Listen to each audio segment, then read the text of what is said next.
أعوذ بالله من الشيطان الرجيم. بسم الله الرحمن الرحيم.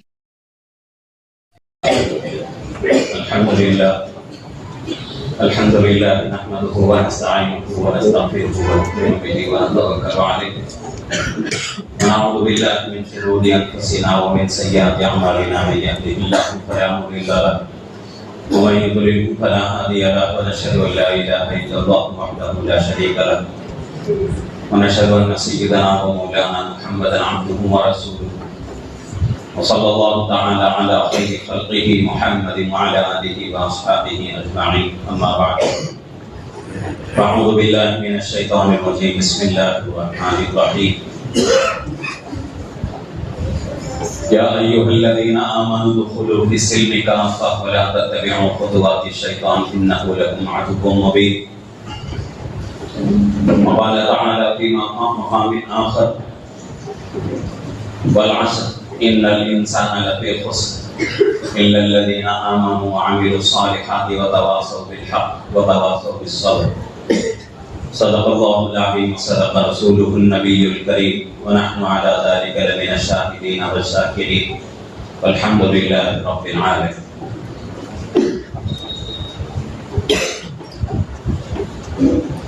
بیان شروع کرنے سے پہلے دو تین باتیں عرض کرنا ضروری سمجھتا ہوں. سب سے پہلی بات نوجوانوں سے گزارش ہے کہ نوجوان ٹیکا چھوڑے. نوجوان ٹیکا چھوڑے. ٹیک لگانا یہ بڑے لوگوں کے لیے. ٹیک لگائیں گے تو نیند آئے گی, وضو ٹوٹ جائے گا, خرید ہو جائے گا.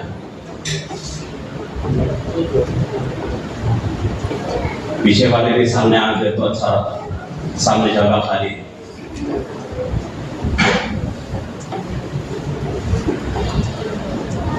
اور دوسری بات یہ ہے کہ آج بڑی فضیلت والی رات ہے. رات کا ایک ایک سیکنڈ ہمارے لیے غنیمت ہے, نعمت ہے. تو اس نعمت کو بیکار نہ ہونے دیں. یا تو اللہ کے گھر میں رہیں یا تو اپنے گھر میں جا کر عبادت کریں یا سو جائیں. بالکل ان حالات میں گلیوں میں گھومنا, بازاروں میں پھرتے رہنا مناسب نہیں. جن لوگوں کے دلوں میں کھوٹ ہے, جو لوگ مسلمانوں کو, اسلام کو بدنام کرنے کی کوشش کر رہے ہیں, وہ لوگ موقع دیکھ رہے ہیں کہ چھوٹا موقع بھی اگر مل جائے تو وہ لوگ اسلام کو, مسلمانوں کو بدنام کریں گے. یہ تو ہے ہی. اس کے اوپر مسلمان کے اوپر حالات آئیں گے, جانی بھی اور مالی بھی.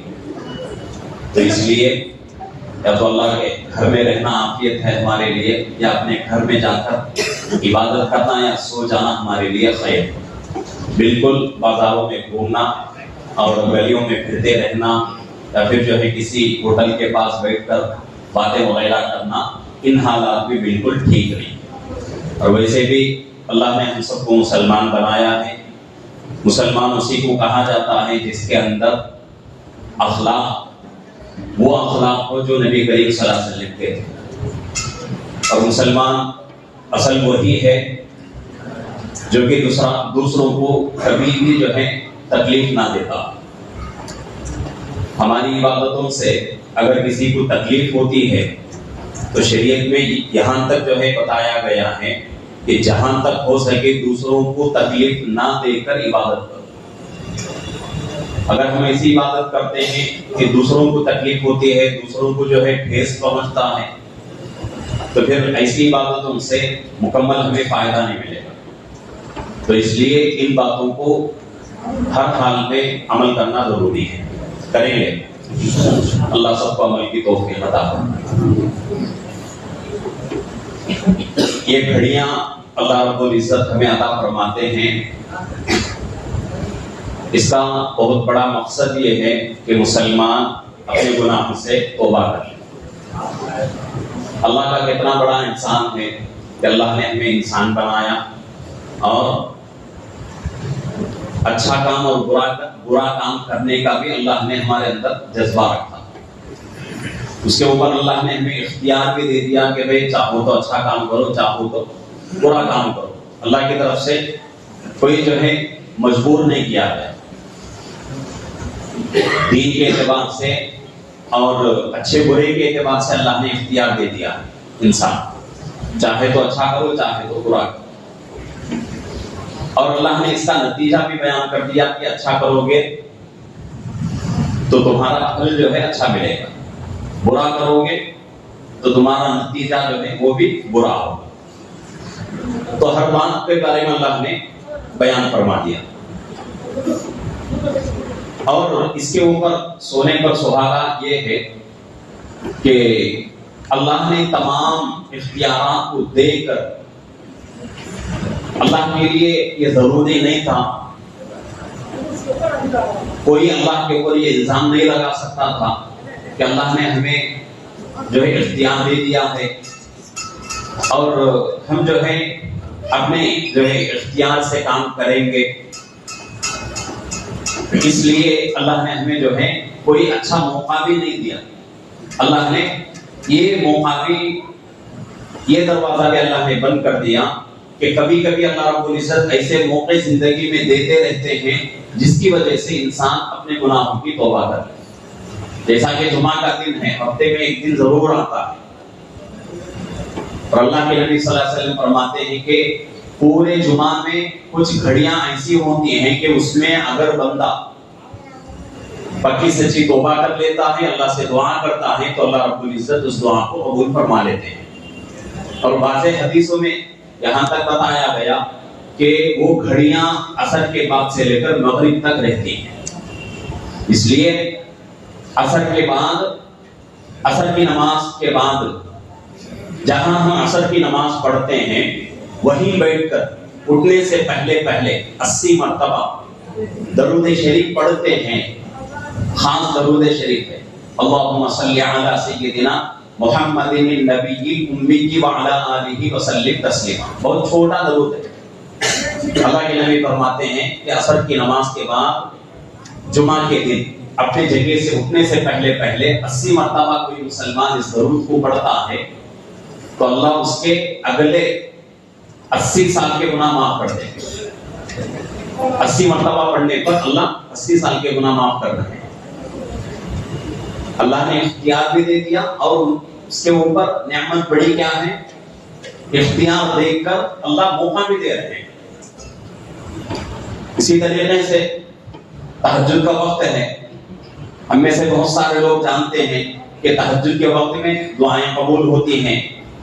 حدیث قدسی میں بات آتی ہے، اللہ خود فرماتے ہیں کہ تہجد کے وقت میں جب پوری دنیا سوتی رہتی ہے اس وقت کچھ بندے میرے جاگتے ہیں، بستروں سے الگ ہوتے ہیں، میرے ڈر سے، میرے خوف سے، میری محبت میں اٹھ کر نماز پڑھتے ہیں، وضو کرتے ہیں، میرے سامنے عبادتیں کرتے ہیں. تو مجھے اتنی خوشی ملتی ہے. اس کے بدلے میں اگر دین کی عبادتیں انسان جو ہے سال ہر سال کرے، اس عبادت سے اللہ کو اتنی خوشی نہیں ملتی جتنی خوشی تہجد کی 2 رکعت نماز پڑھنے پر اللہ کو خوشی ملتی.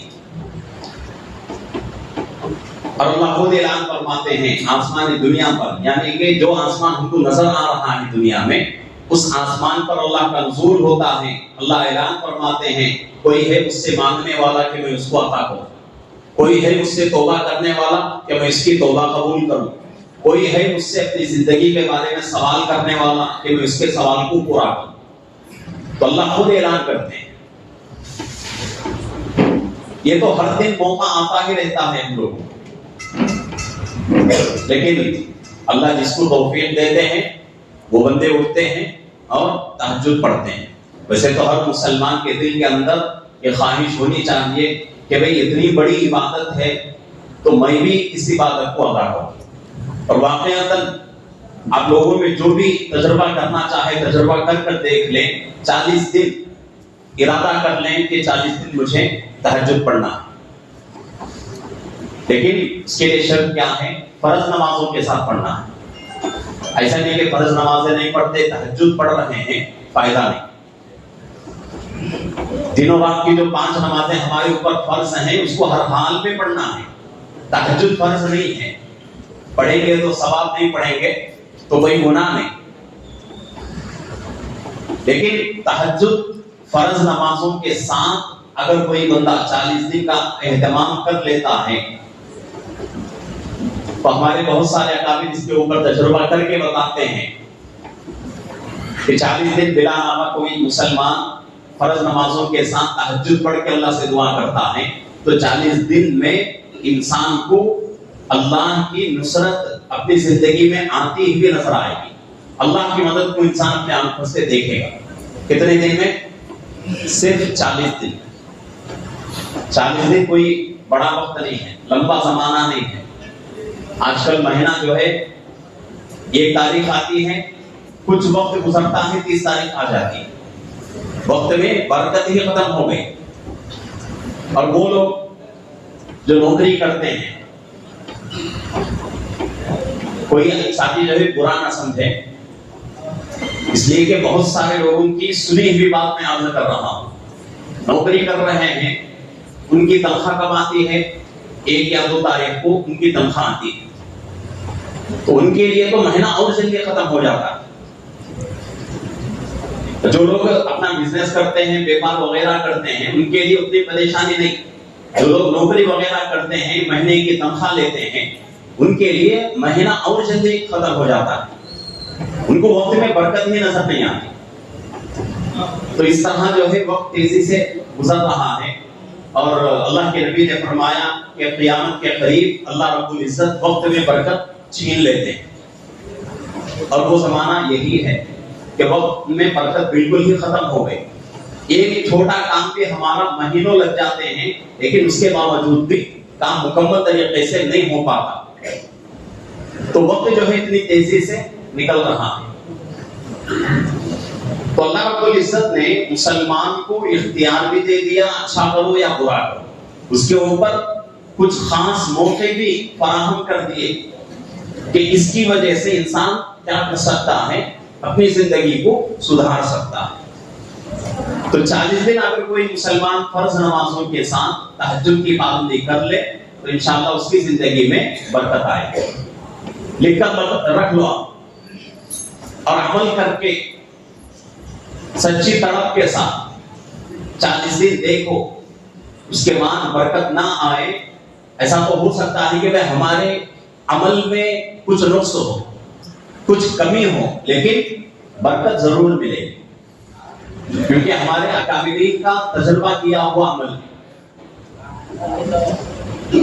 ایک موقع تو تہجد کا ہے اور ایک موقع جمعہ کا ہے، اور اللہ رب العزت سال میں کچھ موقع ایسے بھی دیتے ہیں، جیسا کہ یہ رات جو گزر رہی ہے شعبان کی 15ویں رات اس کو کہتے ہیں. یہ رات بھی مغفرت والی رات ہے. اللہ مسلمانوں کے گناہ معاف کرتے ہیں. اور اس کے بعد رمضان مبارک کا پورا مہینہ. ایک ضعیف حدیث ہے، اللہ کے نبی صلی اللہ علیہ وسلم فرماتے ہیں کہ رمضان کے ہر رات میں اللہ رب العزت کئی ہزار لوگوں کی مغفرت فرماتے ہیں.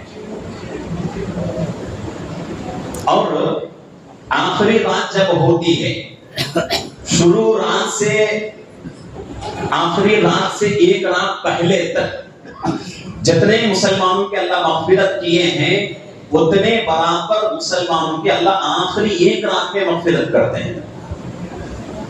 تو اسے موقع اللہ مغفرت کے دیتے رہتے ہیں تاکہ انسان سے گناہ ہو جائے اور نافرمانی ہو جائے. تو ان موقعوں کو لے کر انسان کیا کرے، غنیمت سمجھ کر اس میں اللہ سے خوب توبہ استغفار. تو یہ رات ہماری گزر رہی ہے، اس رات کا ایک ایک سیکنڈ، ایک ایک لمحہ ہمارے لیے غنیمت ہے. اور میں اکثر کہتا رہتا ہوں کہ یہ رات ہے، اور اسی طریقے سے رمضان کی آخری اشرے کی 5 راتیں ہیں. ہم لوگ کیا کرتے ہیں، جاگتے ہیں. بہت سارے لوگ وہ ہیں جو کچھ دیر جاگتے ہیں، سو جاتے ہیں. بہت سارے لوگ پوری رات بھی جاگتے ہیں. لیکن شریعت جو ہے نفلی چیزوں میں کسی چیز میں پابند نہیں بناتی مسلمان. یہ چیزیں نفلی چیزیں ہیں. فرض چیزوں میں انسان مسلمان کے اوپر پابندی لگاتی ہے شریعت کہ ہر حال میں کرنا ہی کرنا ہے. جیسا کہ نمازیں ہیں، فرض نمازیں، کوئی یہ بہانہ نہیں کر سکتا کہ میری طبیعت اچھی نہیں ہے اس لیے میں نماز نہیں پڑھتا. نہیں، اللہ نے، اللہ کے نبی نے طریقہ بتا دیا کہ بھائی کھڑے ہو کر نماز نہیں پڑھ سکتے تو بیٹھ کے پڑھو. بیٹھ کر بھی نماز پڑھنے کی طاقت نہیں ہے تو لیٹ کے پڑھو. لیٹ کے بھی نماز پڑھنے کی طاقت نہیں ہے، آخری درجہ کیا ہے؟ اشارے سے نماز پڑھو. اشارے کا مطلب کیا ہے؟ رکوع سجدے کے بغیر. رکوع سجدہ نہیں ہو سکتا ہم سے، تو ہم جو ہے قیام کریں گے یا بیٹھ کر نماز پڑھیں گے، لیکن رکوع سجدہ کیا کریں گے؟ اشارے سے کریں گے. تو ہر حال میں فرض چیزوں میں شریعت کسی کو گنجائش نہیں دیتی. اگر کوئی مسلمان نماز کے وقت میں بے ہوش ہو گیا، شریعت کہتی ہے نماز تب بھی معاف نہیں. بے ہوش ہو گیا انسان، یا پھر جو ہے اس سے بھی بڑا عذر، کسی کی طبیعت خراب ہے، کوما میں چلا گیا لیکن زندہ ہے. یہاں تک جو ہے اس بارے میں مسئلہ لکھا ہوا ہے کہ اگر اس بندے کی طبیعت اچھی ہو گئی، وہ آگے پھر ہوش میں آ گیا، تو جو نمازیں اس کی بے ہوشی میں یا کوما کی حالت میں چھوٹ گئی ہیں ان نمازوں کو قضا کرنا پڑے. ایسا نہیں کہ کومے میں تھے نماز چھوڑ گئی معاف، ایسا نہیں. موت کے علاوہ زندگی کے ہر حالت میں مسلمان کے اوپر نماز فرض. کوئی بندہ کوئی بہانہ نہیں کر سکتا کہ یہ میری مجبوری تھی اس لیے میں نماز چھوڑ دی. اگر وقتی طور پر کسی کی نماز قضا ہو جاتی ہے تو اس کے لیے ضروری ہے کہ وقت گزر جانے کے بعد، ایسا تو نہیں ہو سکتا، نہیں ہونا چاہیے کہ کوئی نماز قضا نہ ہو. لیکن چلو مان لیتے ہیں کہ بھئی ہمارا ایمان کمزور، اعمال کمزور اور پریشانیاں بہت زیادہ، تو اس پر اگر کوئی مسلمان کسی وقت کی نماز قضا کر دیتا ہے تو وقت گزرنے کے بعد ہر حال میں اس نماز کو پورا کرنا ضروری ہے، قضا کرنا ضروری ہے. اگر نہیں قضا کرتا تو اللہ کو جواب دینا پڑے. تو فرض چیزوں میں اللہ ایک حد تک چھوٹ دیتے ہیں لیکن مکمل طریقے سے معاف نہیں. جیسا کہ رمضان کے روزے اللہ نے مسلمانوں پر فرض کر دیا. اگر رمضان آ گیا کسی مسلمان کی زندگی میں ایسی حالت میں کہ اس مسلمان کی طبیعت خراب، تو اس آدمی کے لیے قرآن حدیث یہ کہتے ہیں کہ اپنے حالت پہ خود جو ہے غور کرو. اگر روزہ رکھنے کی طاقت ہو تو روزہ رکھنا تمہارے لیے افضل ہے. نہیں، روزہ نہیں رکھ سکتے، طاقت نہیں ہے، یا روزہ رکھنے پر بیماری بڑھ جائے گی یا جان کا خطرہ ہے، تو ایسی حالت میں اس وقت روزہ معاف ہے لیکن بعد میں اس کو قضا کرنا پڑے.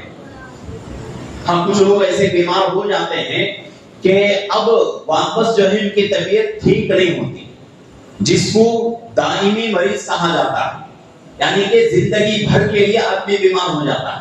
ایسی بیماریاں بھی آج کل شروع ہو چکی ہیں. اللہ سب کی حفاظت فرمائے بیماریوں سے.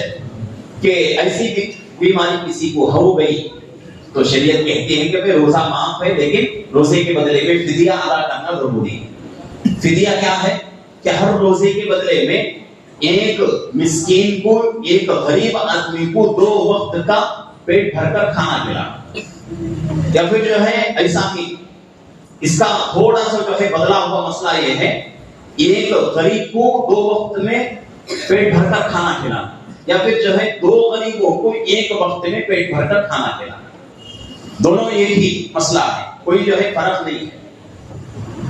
نہیں، اگر ایسا نہیں کر سکتے تو تیسرا مسئلہ، تیسری شکل یہ ہے کہ رمضان میں جو فطر ہمارے اوپر واجب ہوتا ہے، صدقہ فطر، ہر روزے کے بدلے میں ایک فطرے کا حساب کر کے جتنے روزے ہمارے دائمی مرض کی وجہ سے چھوٹ رہی ہیں اتنے فطرے ہم کو ادا کرنا ضروری ہے. تو فرض عبادتوں میں اللہ نے ایک حد تک چھوٹ دی ہے لیکن اللہ نے معاف نہیں فرمایا. لیکن نفلی چیزوں میں اللہ رب العزت کسی آدمی کو مکلف نہیں بناتے، کسی آدمی کا اوپر بوجھ نہیں ڈالتے کہ بھئی یہ نفلی چیز ہے تم کو کرنا ہی کرنا ہے۔ شریعت کا ایسا کوئی حکم نہیں ہے۔ اب یہ راتوں میں جاگنا فرض، واجب، سنت کچھ نہیں، صرف کیا ہے، مستحب ہے، نفل ہے۔ جاگیں گے عبادت کے ساتھ تو ثواب ملے گا، نہیں جاگیں گے فرض نماز پڑھ لیے جماعت کے ساتھ اور سوتے ہوئے جو ہے وضو کے ساتھ تسبیح پڑھتے ہوئے سو گئے، صبح کی نماز جماعت کے ساتھ پڑھ لیے تو پوری رات کا ثواب مل جائے گا، حدیث کے اندر آتا ہے۔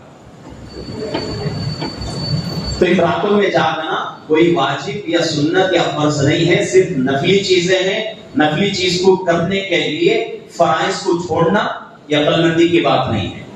آج ہمارا معاشرہ کیسا ہے کہ جو چیزیں غیر ضروری ہیں، جیسا کہ ان راتوں میں جاگنا صرف نفل ہے، مستحب ہے، اس کو ہم ضروری سمجھ کر جو ضروری چیزیں ہیں اس کو چھوڑتے ہیں، جیسا کہ صبح کی نماز فرض ہے۔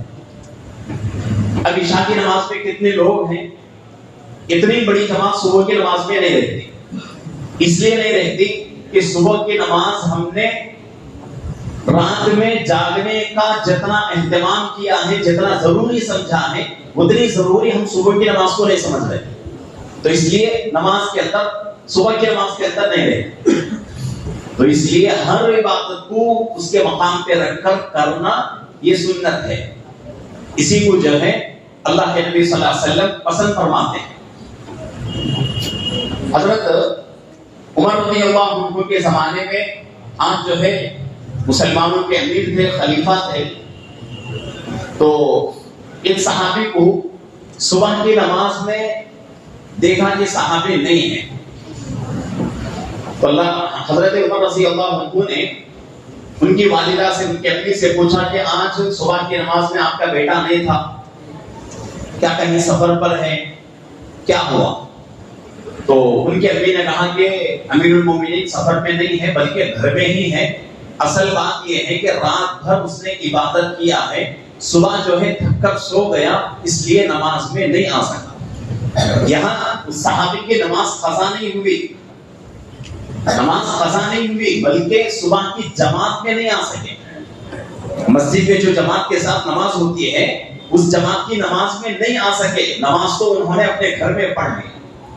تو حضرت عمر رضی اللہ عنہ فرماتے ہیں کہ ابھی اچھا ہوتا کہ یہ رات بھر سو جاتے اور صبح کی فجر کی نماز میں جماعت کے ساتھ آ کر حاضر ہو جاتے۔ اس کے بعد حضرت عمر رضی اللہ عنہ فرماتے ہیں کہ میرے نزدیک وہ عبادت بہتر ہے جس میں بندہ رات میں آرام سے عشاء کی نماز پڑھ کے سو جائے اور صبح کی نماز میں جماعت کے ساتھ حاضر ہو جائے۔ یہ عبادت، میں اس عبادت کو پسند کرتا ہوں، یہ عبادت مجھے پسند نہیں ہے کہ رات بھر بندہ عبادت کرے اور صبح میں تھک کر اپنے گھر میں الگ سے نماز پڑھ کے سو جائے، یہ مجھے پسند ہے۔ تو ان راتوں میں جاگنا اچھی چیز ہے، عبادت کرنا اللہ کو پسند ہے، لیکن فرض نمازوں کے ساتھ۔ تہجد اللہ کو بہت پسندیدہ ہے، اللہ اس وقت نماز پڑھنے والے کی زندگی میں برکتیں دیتے ہیں، لیکن شرط کیا ہے؟ فرض نمازوں کے ساتھ۔ اللہ کے نبی صلی اللہ علیہ وسلم کی طرف سے اشراق کی نماز، چاشت کی نماز، اوابین کی نماز کی فضیلتیں بیان کی گئی اور اس پر کیا اجر ملے گا اللہ کے نبی نے فرما دیا، لیکن شرط کیا ہے؟ فرض نمازوں کے ساتھ پڑھنا ہے۔ ایسا نہیں کہ فرض نمازیں چھوٹ رہی ہیں لیکن نفل نمازیں لمبی لمبی ہم لوگ پڑھ رہے ہیں، اس سے فائدہ نہیں۔ تو فرض عبادتیں بہت ہی ضروری ہیں، اس کے بعد نفلی عبادتیں۔ حدیثوں میں ہم لوگ سنتے ہیں، فضائل اعمال کے اندر حدیث موجود ہے کہ حشر کے میدان میں اللہ رب العزت پہلے حساب کس کا لیں گے؟ نفلی عبادتوں کا حساب نہیں لیں گے، بلکہ اللہ کس کا حساب لیں گے؟ فرض عبادتوں کا اللہ حساب لیں گے۔ فرض نمازوں کے بارے میں، فرض روزوں کے بارے میں، فرض زکات کے بارے میں اللہ پوچھیں گے۔ اگر اس میں کچھ کمی پیشی رہی تو اللہ کیا کریں گے؟ نفلی عبادتوں کو لے کر اس کمی کو پورا کریں گے، اللہ جنت دے۔ تو سب سے پہلی چیز فرض عبادتیں ہیں. فرض عبادتوں میں کوتاہی نہیں ہونی چاہیے. کچھ بھی ہو جائے فرض عبادتیں نہ چھوٹے. فرض نماز ہے, فرض روزے ہیں, رمضان آ رہا ہے, اور ہمارا رمضان کیسا گزرتا ہے؟ اللہ پاک فرمائے کہ رمضان شروع ہوتا ہے, پہلی تراویح ہوتی ہے تو مسجدوں کے اندر بہت تھوڑے لوگ ہوتے ہیں, اس لیے کہ ابھی چاند نظر آیا, روزہ شروع نہیں ہے, پہلی تراویح ہے, تو مسجدیں مکمل طریقے سے بھرتی نہیں. لیکن جب دوسری تراویح ہوتی ہے تو مسجدیں بھر جاتی ہیں. کب تک رہتا ہے یہ معاملہ؟ زیادہ سے زیادہ 10 تراویح تک رہتا ہے. اس کے بعد ہماری مسجدیں خالی ہونا شروع ہو جاتی ہیں, اور تعداد میں کمی آتے آتے آتے آتے 25 تراویح جب ہوتی ہے تو 25 اور 26 کی تراویح میں بہت تھوڑے لوگ رہتے ہیں, زیادہ سے زیادہ 2 صف یا 3 صف. لیکن جب 27ویں تراویح آتی ہے تو پھر مسجد بھر جاتی ہے. کیوں؟ ہم سمجھتے ہیں کہ بڑی رات آ گئی, حالانکہ بڑی رات نہیں ہے, 5 تاخراتوں میں وہ بھی ایک تاخرات.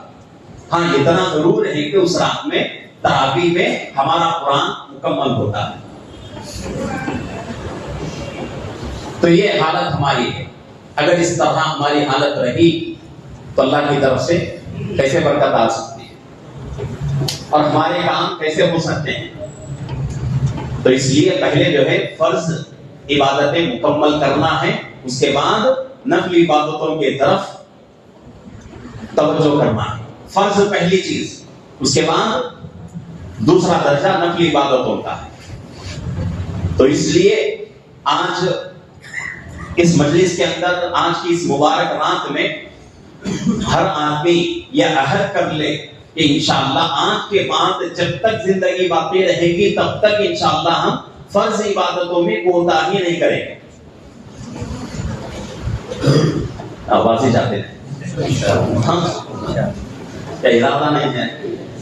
ہاں ارادہ کرو, ارادہ نہیں کرنا ہی کرنا. نفلی چیزوں میں ارادہ, فرض چیزوں میں ارادہ نہیں چلتا. اللہ کی طرف سے حکم ہے, پسند ہو تب بھی کرنا ہی, ناپسند ہو تب بھی کرنا ہے. شریعت کوئی کھیل نہیں ہے. جو چیز پسند آ گئی لے لیے, جو چیز پسند نہیں آئی چھوڑ دیے. یہ ہماری دنیا کی زندگی ہے. دنیا کی زندگی میں جو چیز پسند آئے لے لیے, جو چیز ناپسند ہے اس کو چھوڑ دیے. دنیا کی زندگی, دنیا کی چیزوں کا کوئی جو ہے سوال نہیں ہے اللہ کے. شریعت اللہ کا بنایا ہوا قانون ہے. آج کل کوئی آدمی جو ہے اپنی 2 ویلر پہ جاتا ہے یا 4 ویلر پہ جاتا ہے, بہت سارے لوگ جو ہے قانون کا حکم پورا کرتے ہیں, ہیلمٹ لگاتے ہیں, اور بہت سارے جو ہے جگہوں پر سپیڈ کی لمٹ بھی رہتی ہے کہ یہاں جو ہے اس سے زیادہ سپیڈ نہیں جانا چاہیے, اگر چلے گئے تو فائن بھرنا پڑے گا. آج کل تو جو ہے ایسا آٹومیٹک سسٹم بنتا جا رہا ہے کہ فائن بھرنے کے لیے یا کسی گاڑی کے اوپر فائن آتا ہے تو اس کے لیے پولیس کی ضرورت نہیں ہے. ایسا جو ہے سسٹم ہوتا جا رہا ہے. اب لوگوں کو ہم سے زیادہ اچھا معلوم ہے باہر کی زندگی کہ ہائی وے جب جاتی ہے گاڑی, فاسٹ اگر جو لمٹ ہے اس سے آگے بڑھ گئی تو کیمرے میں وہ گاڑی جو ہے اس کو جو ہے کیمرے میں جو ہے قید کر لیا جاتا ہے, اور ہمیں معلوم بھی نہیں ہوتا کہ ہم نے جو ہے سپیڈ کی لمٹ جو ہے پار کر دیا ہے. اور اس کے بعد چند منٹوں کے بعد گاڑی اگر اپنی ذاتی گاڑی ہے, اپنے نام پر ہے, رجسٹر ہے, تو ہمارے موبائل پر میسج آ جائے کہ تمہاری گاڑی کے اوپر اتنا فائن. تو ایسا جو ہے سسٹم ہوتا جا رہا ہے. اور بہت سارے لوگ کیا کرتے ہیں, بہت اہتمام کرتے ہیں قانون کے احکامات کو پورا کرنے میں. 4 ویلر میں جتنے قوانین ہیں ان قوانین پر لوگ عمل کرتے ہیں, بیلٹ لگاتے ہیں سیٹ کا, اور اپنے روڈ پر جاتے ہیں, رانگ روڈ پر نہیں جاتے. ان تمام چیزوں کا اہتمام کرتے ہیں. کیوں کرتے ہیں؟ 2 چیزوں کا خوف رہتا ہے. ایک اگر غلط کریں گے، رانگ روٹ پر بیٹھ جائیں گے، یا پھر جو ہے ہیلمٹ کے بغیر ٹو ویلر پر جائیں گے، ہو سکتا ہے کہیں ایکسیڈنٹ ہو جائے اور اس کی وجہ سے ہماری جان نہ نکل جائے، یہ خوف۔ دوسرا خوف فین کا رہتا ہے کہ اگر جان نہ بھی گئی، کسی پولیس نے دیکھ لیا تو فین بھرنا پڑے گا۔ لیکن شریعت کے بارے میں ہم کو جو ہے اتنا ڈر نہیں ہے کہ یہ اللہ کا بنایا ہوا قانون ہے، دنیا کے قانون کو اگر ہم توڑیں گے تو اس کا ہم جو ہے پیسے کے ذریعے سے اس کا فین بھر سکتے ہیں، لیکن اللہ کے یہاں کوئی فین نہیں چلے گا، کوئی پیسہ مال دولت نہیں چلے گا۔ حشر کے میدان میں عبادتوں کا جب حساب ہوگا تو وہاں کوئی آدمی کسی آدمی کی سفارش نہیں کرا سکتا۔ حدیثوں میں بات آتی ہے کہ لوگ سب سے پہلے حشر کے میدان میں حضرت آدم علیہ السلام کے پاس سفارش کے لیے جائیں گے، عرض کریں گے اے آدم، آپ تو ہمارے پوری دنیا کے باپ ہیں، اللہ نے آپ سے ہی دنیا کی شروعات کی ہے، سب سے پہلے انسان آپ ہیں دنیا کے، آپ نبی بھی ہیں اور رسول بھی ہیں، اس لیے آپ اللہ کے پاس چل کر ہماری سفارش کراؤ۔ تو حضرت آدم علیہ السلام کہیں گے کہ بھئی میں یہ کام نہیں کر سکتا، اگر میں تمہاری سفارش کرانے کے لیے جاؤں گا، اللہ مجھ سے پوچھیں گے کہ جنت میں جو کام آپ نے کیا تھا، جھاڑ کا پھل نہیں کھانے کا ہمارا حکم تھا لیکن آپ نے کھا لیا، اس کے بارے میں جواب دو، تو میں کیا جواب دوں گا؟ اس لیے میں تمہاری سفارش نہیں کرا سکتا، جاؤ حضرت نوح علیہ السلام کے پاس۔ لوگ نوح علیہ السلام کے پاس آئیں گے، وہ بھی جو ہے اللہ کے نبی رسول ہیں، ان سے کہیں گے، لیکن حضرت نوح علیہ السلام بھی یہی جو ہے عذر پیش کریں گے کہ میں نے اپنے بیٹے کے بارے میں کچھ محبت میں آ کر اللہ سے دعا کیا تھا، حالانکہ وہ اللہ کا نافرمان تھا، اگر اس کے بارے میں اللہ نے سوال کر لیا تو میں کیا جواب دوں گا؟ میں نہیں کر سکتا۔ تو اس طریقے سے نبیوں کے پاس آ کر لوگ نبیوں سے درخواست کریں گے، لیکن نبی وقت کے نبی رسول وہ بھی کیا کہیں گے کہ میں یہ کام نہیں کر سکتا۔ ہوتے ہوتے ہوتے ہوتے آخر میں ہمارے اور آپ کے آقا محمد عربی صلی اللہ علیہ وسلم کے خدمت میں آئیں گے، آ کر عرض کریں گے، تو حشر کے میدان میں سفارش کرنے کا حق نبیوں میں صرف اور صرف کس کو ملے گا؟ محمد عربی صلی اللہ علیہ وسلم کو ہی ملے گا۔ نبی صلی اللہ علیہ وسلم ہی لوگ ان کے اللہ کے پاس سفارش کریں، تو اللہ رب العزت نبی کی سفارش کو قبول کر کے اللہ کیا کریں گے؟ جنت میں بھیجیں گے۔ تو یہاں جو ہے مجھے ایک حدیث یاد آ رہی ہے کہ نبیوں کے پاس لوگ سفارش کرانے کے لیے جائیں گے، لیکن نبی جو ہے دوسرے کے پاس بھیجتے رہیں گے، کوئی نبی جو ہے اللہ کے پاس جا کر سفارش نہیں کرائے، لیکن اللہ کا احسان ہے اس امت کے اوپر کہ اللہ رب العزت اس امت کے نبی کو یہ حق دیں گے اور اس امت کے علماء کو بھی یہ حق دیں گے۔ حافظ قرآن کے بارے میں بات آتی ہے حدیث کے اندر کہ حافظ قرآن کو اللہ رب العزت حشر کے میدان میں اپنے خاندان میں 10 ایسے لوگوں کے بارے میں سفارش کا حق دیں گے جن کے اوپر جہنم واجب ہو چکی ہے۔ واجب کا مطلب معلوم؟ واجب کسے بولتے ہیں؟ وہ کام جو کہ ضروری ہے، نہیں کریں گے تو گنہگار ہو جائیں گے، کرنا ہی کرنا ہے، تو ایسے کاموں کو واجب کہا جاتا ہے۔ تو اللہ رب العزت وہ لوگ جو کہ جن کے لیے جہنم میں جانا واجب ہو چکا ہوگا، ایسے لوگوں کے لیے اپنے خاندان میں سے 10 لوگوں کے بارے میں اللہ اختیار دے دیں گے کہ بھئی ایسے 10 لوگوں کو چن کے لاؤ جو تمہارے خاندان کے ہوں، تمہارے متعلقین میں ہوں، دوستوں میں ہوں، اور ان پر جہنم واجب ہو چکی ہے، ایسے 10 لوگوں کو لا کر میرے پاس کھڑا کرو، میں تمہاری سفارش کو قبول کر کے کیا کروں گا؟ جنت میں بھیج دوں گا۔ کتنا بڑا احسان ہے اس امت کے اوپر۔ اس امت کے نبی کو بھی اللہ نے سفارش کا حق دیا اور اس امت کے علماء کو بھی اللہ نے سفارش کا حق دیا۔ تو حشر کے میدان میں اللہ رب العزت ہر آدمی کو کھڑا کریں گے اور اس کی زندگی کا حساب لیں گے، اس وقت جو گناہ ہم سے ہوا ہے، جو نافرمانی ہم سے ہوئی ہے، اس کا اللہ فائن نہیں ڈالیں گے، بلکہ ڈائریکٹ جو ہے عذاب میں مبتلا کر دیں۔ فائن الگ ہے، سزا الگ ہے۔ سزا جو ہے وہ فائن کے بعد کا درجہ ہے، اور فائن جو ہے وہ سزا نہ پانے کا ایک راستہ ہے کہ انسان جو ہے سزا سے بچ کر دوسرا راستہ اختیار کر لے، اس کو فائن کہتے ہیں۔ تو اللہ فائن نہیں ڈالیں گے، بلکہ ڈائریکٹ اللہ تعالیٰ عذاب میں مبتلا کر دیں گے۔ وہ عذاب کیسا ہوگا؟ جہنم کا عذاب ہوگا۔ معلوم نہیں جہنم میں اللہ کون سے عذاب میں مبتلا کریں گے۔ تو اس لیے فرض عبادتوں کا بہت اہتمام کرنا ہے۔ جتنا اہتمام ہم فرض عبادتوں میں کریں گے، انشاءاللہ اس کی برکت سے اللہ ہمیں دوسری جو ہے نفلی عبادتوں کی توفیق دیتے رہیں گے۔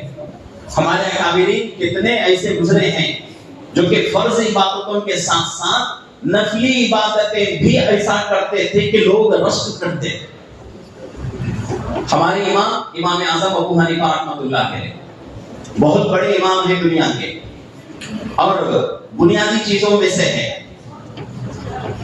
ہم لوگ بیانات میں سنتے ہیں کہ مسلمان کو دین کا علم حاصل کرنا فرض ہے۔ کتنا علم حاصل ہونا ضروری ہے جس سے اس کے جو ہے دینی اور دنیاوی کام شریعت کے دائرے میں مکمل ہو، اتنا علم حاصل کرنا اس کے لیے فرض ہے۔ ان چیزوں میں یہ بات بھی آتی ہے کہ ہمارے امام کون ہیں اور پوری دنیا کے کتنے امام ہیں، پوری دنیا کتنے اماموں کو فالو کرتی ہے، یہ بھی ضروری ہے۔ تو پوری دنیا کے اندر آج جو ہے 4 اماموں کا مذہب چلتا ہے۔ سب سے پہلے امام اعظم ابو حنیفہ رحمۃ اللہ علیہ، دوسرے حضرت امام مالک رحمۃ اللہ علیہ، تیسرے حضرت امام شافعی رحمۃ اللہ علیہ، چوتھے امام احمد ابن حنبل رحمۃ اللہ علیہ۔ تو یہ 4 اماموں کا آج مسلک پوری دنیا میں چل رہا ہے۔ تو حضرت امام اعظم ابو حنیفہ رحمۃ اللہ علیہ بہت بڑے عالم، بہت بڑے فقیہ تھے۔ عالم میں اور فقیہ میں بہت بڑا فرق ہے۔ عالم وہ ہے جو دین کا ضروری اور اسی طریقے سے قرآن، حدیث، تفسیر، علوم تفسیر کا علم حاصل کرے، ایک نصاب کے بقدر، جیسا کہ اسکولوں میں سلیبس رہتا ہے کہ بچے کو کتنا پڑھانا ہے، کیا پڑھانا ہے، کس طرح پڑھانا ہے، یہ سلیبس رہتا ہے۔ اسی طریقے سے مدارس کے اندر بھی، مدرسوں میں بھی، عربی مدرسوں میں ایک سلیبس رہتا ہے، اسی کو جو ہے نصاب کہتے ہیں اردو میں۔ اس خاص نصاب کو کوئی بچہ پڑھ لیتا ہے تو اس کو حافظ عالم کہیں۔ لیکن فقیہ وہ ہے جو کہ عالم مفتی سے بھی اونچا اس کا مقام ہے۔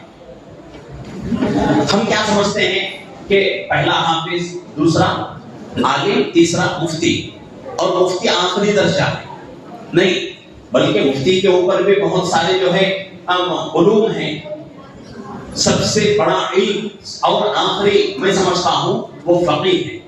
فقیہ کیا ہے؟ کون ہے کہ قرآن اور قرآن کی آیت کو، حدیث کو جوڑ کر زمانے کے اعتبار سے نئے مسائل نکالے، اس کو فقیہ کہتے ہیں۔ آج کل دنیا کے اندر ایسے فقہاء بہت کم ہیں، اور ایسے لوگوں میں حضرت مفتی سلمان صاحب منصور پوری دامت برکاتہم، اللہ نے حضرت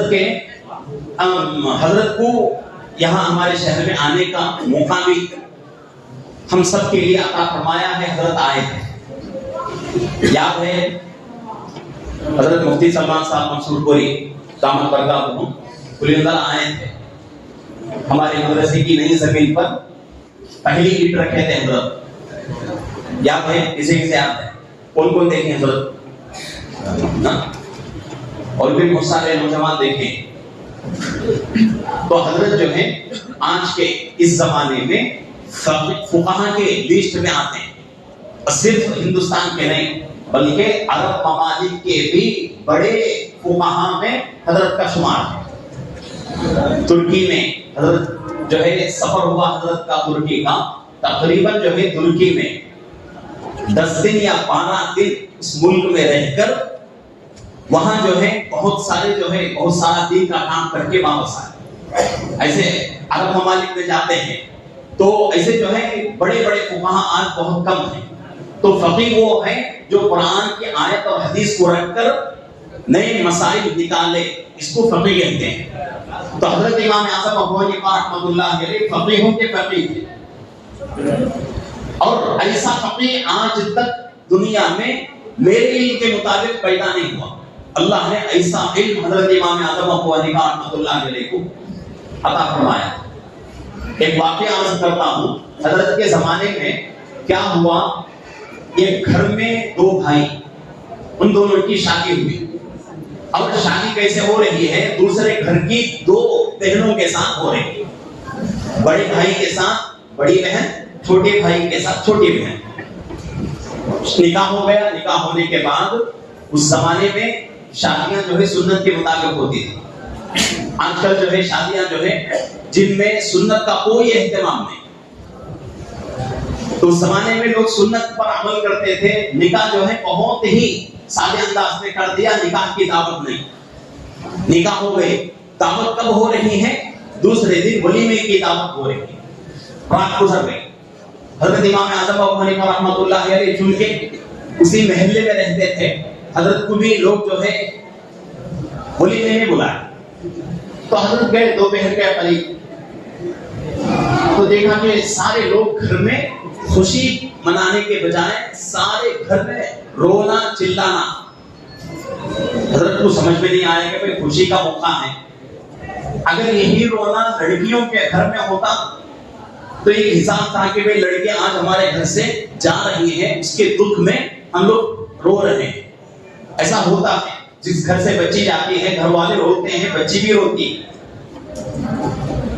لیکن یہاں مسئلہ کیا ہے کہ نوشوں کے گھر میں، ایک گھر میں دو نوشوں ہیں اور نکاح کل ہوا، پہلی رات گزری، ولیمہ نہیں ہوا. ولیمے کے لیے لوگ جمع ہو گئے، کھانا بھی نہیں بنا، سارے لوگ رو رہے ہیں.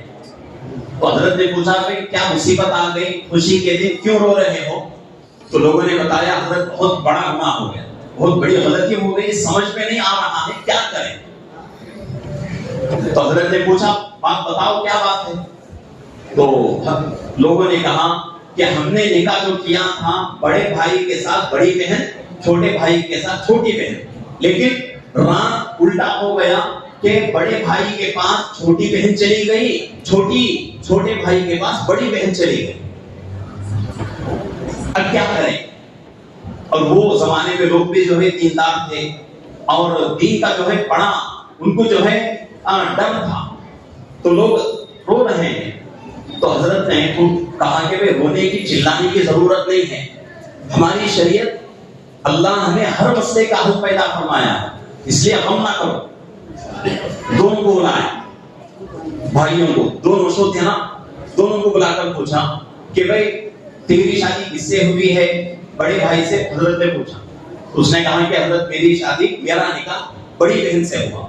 دوسرے سے پوچھا تیرا نکاح کس سے ہوا؟ تو اس نے کہا میرا نکاح چھوٹی بہن سے ہوا. تو اب حضرت پوچھنے لگے یہ بتاؤ بڑے بھائی سے کہ بھئی تم کو چھوٹی بہن پسند ہے بیوی کے طور پر؟ تو اس نے کہا پسند ہے. چھوٹے بھائی سے پوچھا کہ بھئی اس کی بڑی بہن تمہاری بیوی ہونے کے لیے تمہیں پسند ہے؟ تو حضرت اس چھوٹے بھائی نے کہا پسند ہے. تو حضرت نے کیا کیا، بڑے بھائی کو حکم دیا کہ اپنے بڑی بیوی کو، اپنے بیوی جو کہ بڑی بہن ہے اس کو طلاق دے. اور چھوٹے بھائی کو کہا کہ اپنی بیوی جو کہ چھوٹی بہن ہے اس کو طلاق دے. طلاق دے کر کیا کیا اللہ حضرت نے کہ بڑے بھائی کے نکاح میں چھوٹی بہن کو اور چھوٹے بھائی کے نکاح میں بڑی بہن کو دے دیا اور مسئلہ ختم. اب جو ہے یہاں اگر آپ کے علم میں ہو تو یہ مسئلہ ذہن میں آ سکتا ہے کہ بھئی جس عورت کا طلاق ہو جاتا ہے، طلاق ہونے کے بعد دوسرا نکاح کرنے کے لیے عدت کا گزارنا ضروری نہیں بلکہ واجب ہے. عدت کے زمانے میں شادی نہیں کر سکتے، اگر شادی کر بھی دیے تو ہم بستری نہیں ہو سکتی. اب یہاں ایسا کیسے ہو گیا؟ تو قرآن کہتا ہے کہ وہ جوڑا جو کہ ابھی ابھی جن کا نکاح ہوا ہے، نکاح ہونے کے بعد ابھی تنہائی نہیں ہوئی ابھی، اس سے پہلے اگر طلاق ہو جائے تو اس جوڑے کے درمیان اس عورت کے لیے عدت کا کوئی مسئلہ نہیں ہے، فوراً جو ہے اس عورت کو دوسرا نکاح کر کے دوسرے مرد کے ساتھ ہم بستری کے لیے بھیج سکتے ہیں۔ تو حضرت نے فرمایا کہ بھائی کوئی ڈرنے کی بات نہیں ہے، مسئلہ کبھی بڑا نہیں ہے، آپ مطمئن رہو، اللہ نے ہمیں ایسی شریعت عطا فرمائی ہے کہ ہماری شریعت انسان کو کسی بھی موڑ پہ بے یار و مددگار نہیں چھوڑتی، غم نہ کرو۔ حضرت نے جو ہے اطمینان دلایا۔ تو اس وقت کے جو بڑے علماء تھے پریشان ہو گئے سب، اتنا کٹھن مسئلہ حضرت نے کیسا جو ہے اتنا آسانی کے ساتھ حل کر دیا۔ تو ایسے جو ہے حضرت امام اعظم ابو حنیفہ رحمۃ اللہ علیہ فقیہ تھے، بڑے بڑے مسائل، کٹھن مسائل قرآن سے حدیث سے نکال کر امت کے سامنے پیش کیے۔ اور پورا دن حضرت کا کیا معمول تھا؟ قرآن کی آیتوں کو پڑھنا، حدیثوں کو پڑھنا، مسائل نکال کر نئے مسائل لکھتے رہنا، یہی حضرت کا کام، پوری زندگی یہی کرتے تھے۔ اور رات میں 100 رکعت نفل پڑھتے تھے۔ کتنے؟ 100 رکعت نفل پڑھتے تھے۔ کتابوں میں لکھا ہوا ہے کہ حضرت کی ہر دن کی عادت تھی کہ پورا دن قرآن حدیث پڑھ کر نئے مسائل کو لکھنا، امت کے سامنے پیش کرنا، امت کے لیے آسانیاں پیدا کرنا، اس کے بعد رات میں 100 رکعت نفل پڑھنا۔ تو ایک مرتبہ ایسا ہوا کہ حضرت جا رہے ہیں، تو حضرت کو دیکھ کر راستے کے کنارے پر سائڈ پر 2 لوگ بات کر رہے ہیں۔ ایک آدمی دوسرے آدمی سے کہتا ہے دیکھو امام صاحب جا رہے ہیں اور یہ ایسے اللہ والے ہیں کہ رات میں 500 رکعت نفل پڑھتے ہیں، 500 رکعت نفل پڑھتے ہیں۔ حضرت کتنے پڑھتے ہیں؟ 100 رکعت۔ اب بولنے والے کتنا بول رہے ہیں؟ 500 رکعت۔ تو حضرت کے دل میں خوف آیا کہ قرآن کہتا ہے کہ کچھ لوگ ایسے ہیں تمہارے درمیان، وہ لوگ تعریف کو پسند کرتے ہیں ان کاموں پر جو کام وہ لوگ نہیں کرتے۔ کوئی آدمی اچھا کام کرتا ہے تو اس کے اوپر وہ تعریف کریں گے، لیکن قرآن کہتا ہے کچھ لوگ ایسے بھی ہیں جو کام نہیں کرتے لیکن اس کے اوپر جھوٹی تعریف لیتے ہیں، ایسے لوگ گمراہی میں ہیں۔ تو لکھا ہے کتابوں میں کہ حضرت کو وہ آیت یاد آ گئی، حضرت کے دل کے اندر اللہ کا ڈر پیدا ہو گیا، خوف پیدا ہو گیا۔ حضرت سوچتے ہیں کہ میں خدا نہ خواستہ حشر کے میدان میں اس آیت کے اوپر جہنم کا مستحق نہ بنوں، اس لیے کہ لوگ میرے بارے میں ارادہ رکھتے ہیں اور تعریف کر رہے ہیں کہ حضرت رات میں کتنے رکعت پڑھتے ہیں؟ 500 رکعت پڑھتے ہیں، لیکن میں 100 رکعت پڑھ رہا ہوں، اس لیے میرے لیے ضروری ہے کہ رات میں 500 رکعت نفل پڑھنا۔ اس کے بعد سے حضرت نے زندگی کا معمول بنا لیا کہ ہر دن رات میں کتنے پڑھتے تھے؟ 500 رکعت نفل پڑھتے تھے، جماعت کے ساتھ نہیں، انفرادی 500 رکعت نفل پڑھتے تھے۔ واقعہ یہی ختم نہیں، اسی کتاب میں آگے اللہ والے لکھتے ہیں کہ کچھ دن اور گزرے تو کچھ دن کے بعد حضرت پھر جو ہے راستے سے جا رہے تھے، 2 بات کرنے والے بات کر رہے ہیں آپس میں۔ ایک آدمی کہہ رہا ہے کہ بھئی دیکھو امام صاحب جا رہے ہیں، بہت بڑے اللہ والے ہیں، رات میں صرف ایک رات میں 1000 رکعت نفل پڑھتے ہیں۔ یہ سن کر حضرت کو پھر ڈر شروع ہو گیا کہ بھئی جھوٹی تعریف کا میں مستحق ہوں، لوگ میری تعریف کر رہے ہیں لیکن حقیقت میں وہ ایسا نہیں ہوں، اس لیے مجھے ایسا بننا ہے۔ حضرت نے کیا کر دیا؟ اسی رات سے 1000 رکعت نفل پڑھنا شروع کر دیا اور پوری زندگی پڑھتے تھے، پوری زندگی پڑھتے تھے۔ اور اتنے بڑے اللہ والے، اتنے بڑے فقیر ہو کر بھی ایک رات میں 1000 رکعت نفل پڑھنا کوئی معمولی چیز ہے۔ پورا دن جو ہے قرآن حدیث میں گزر جاتا تھا، کچھ وقت ملتا تھا، وہ وقت بھی حضرت کیا ہے؟ نفل عبادتوں میں گزار دیتے ہیں۔ فضائل اعمال کے اندر موجود ہے حضرت کا ایک واقعہ کہ 40 سال تک حضرت نے کیا کیا؟ عشاء کی وضو سے صبح کی نماز پڑھی۔ یہ واقعہ کچھ لوگ ہم بیٹھے ہوئے تھے کچھ ساتھی، ایک مرتبہ اس واقعے کا تذکرہ ہو، ایک ساتھی نے مجھ سے سوال کیا کہ مفتی صاحب ایسا کیسے ہو سکتا ہے؟ 40 سال چلو 1 دن 2 دن 3 دن آدمی جو ہے کر سکتا ہے، لیکن 40 سال عشاء کے وضو سے صبح کی نماز کیسا پڑھتے تھے؟ تو میں نے کہا کہ بھئی ہم اپنے دماغ سے سوچ رہے ہیں، اس لیے ہمیں سمجھ میں نہیں آتا، ہم نہیں کرتے، اس کو ہمیں یقین بھی نہیں ہے۔ ایک زمانہ تھا کہ اس زمانے میں صرف اونٹ پر، گھوڑے پر، خچر پر سواری ہوتی تھی۔ اللہ کے نبی صلی اللہ علیہ وسلم کی حدیث ہے کہ ایک زمانہ ایسا آئے گا کہ لوگ آسمانوں پر ہوا کے ذریعے سے سفر کریں گے۔ صحابہ کو بڑا تعجب معلوم ہوا کہ اللہ کے نبی اونٹ پر سواری کرنا، گھوڑے پر سواری کرنا، خچر پر، گدھے پر سواری کرنا تو سمجھ میں آتا ہے، لیکن ہوے میں کیسا سواری کرے گا انسان؟ اس لیے کہ وہ چیز حضرات صحابہ کو معلوم نہیں تھی، آنکھوں سے دیکھے نہیں تھے، اس لیے حضرات صحابہ نے اعتراض کیا۔ اللہ کے نبی نے فرمایا وہ زمانہ آئے گا کہ آج پلین کے ذریعے سے سفر نہیں ہو رہا ہے، اور ایک حدیث میں بات آتی ہے کہ ایک زمانہ ایسا آئے گا کہ لوگ اس زمانے میں مہینوں کا سفر کچھ لمحوں میں کر لیں گے، مہینوں کا سفر کچھ لمحوں میں کر لیں گے۔ تو جو چیز ہم دیکھتے ہیں اس چیز کے اوپر ہم کو یقین ہوتا ہے۔ اب حضرت امام اعظم ابو حنیفہ رحمۃ اللہ علیہ عشاء کا وضو کر کے اسی وضو سے صبح کی نماز کتنے دن پڑھے؟ 40 سال۔ ہمیں یقین نہیں آتا، کیوں یقین نہیں آتا؟ اس وجہ سے یقین نہیں آتا اگر زندگی میں کبھی ارادہ کر کے بیٹھے ایک دن بھی ایسا نہیں گزرتا ہماری زندگی، ہم نہیں کر سکتے، تو اس لیے ہم کیا سمجھتے ہیں کہ ہم سے نہیں ہوتا تو کسی اور سے بھی نہیں ہو سکتا۔ ہم جو ہے اپنے دماغ سے سوچتے ہیں۔ میں نے جو ہے اپنے دوستوں میں کہا کہ بھئی شریعت کا کوئی بھی کام ہو، شریعت کا کوئی بھی مسئلہ ہو، شریعت کی کوئی بھی عبادت ہو، اس کو اپنے دماغ سے مت سوچو۔ باہر بھائی کو آواز کرتے ہیں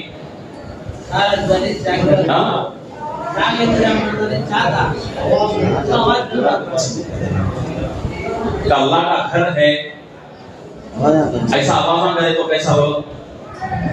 ساتھی کھڑے ہو کو چاہ پیتے ہیں، باہر روڈ پر بھی کھڑے کو کھانا پینا منع ہے، ہم اللہ کے گھر میں آپ کو کھڑے کو پیے تو کیسا ہو؟ چاہ دینے والے اس کا اہتمام کرو، دعا کے بعد چاہ دو، اب بیچ میں دیے تو دیکھو کتنا گڑبڑ ہوتا ہے۔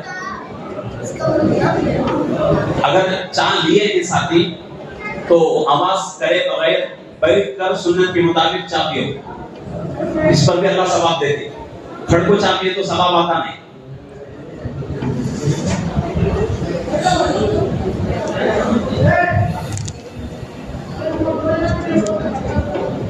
تو حضرت امام اعظم ابو حنیفہ رحمۃ اللہ علیہ 40 سال عشاء کے وضو سے صبح کی نماز پڑھے۔ ہمارا وضو اللہ معاف کرے آدھا گھنٹہ بھی ٹکتا نہیں، آدھا گھنٹہ بھی ہمارا وضو ٹکتا نہیں، آدھے گھنٹے میں ہمیں وضو کی ضرورت پڑتی۔ مدرسے میں ذرا چیزوں کے اوپر بہت سختی سے مہمان بچوں کے اوپر منع کرتا ہے، ایک وضو کے تعلق سے۔ بچے تھوڑی تھوڑی دیر میں پیشاب کے واسطے اٹھ کو جاتے رہتے ہیں، نہیں کہ تو وضو توڑا حضرت کرتے۔ میری عادت اب بھی اثر کو وضو کرا تو 3 نمازاں الحمدللہ پڑھ لیتے، اب بھی یہ عادت ہے اثر کے واسطے وضو کرا تو اثر کی نماز، مغرب کی نماز، عشاء کی نماز آرام سے پڑھ لیتے، وضو ٹوٹتا نہیں۔ نماز پڑھا تم بھی آپ وضو ٹوٹتا نہیں۔ تو جس چیز کے اوپر ہمنا توجہ نہیں رہتی وہ چیز ہم کر بھی نہیں سکتے۔ جوانوں کا بھی وضو آج کل ٹکنا مشکل ہے۔ ایک نوجوان بچہ ہے ہمارے شہر میں، نام بولتا نہیں، نام بولے تو پھر سب مذاق اڑاتے ہیں بچے۔ ابھی شادی ہوئی نہیں ہے، شادی کے تلاش میں ہے، دعا کرو اللہ نیک بیوی عطا فرمائے۔ تو وہ بچے کا وضو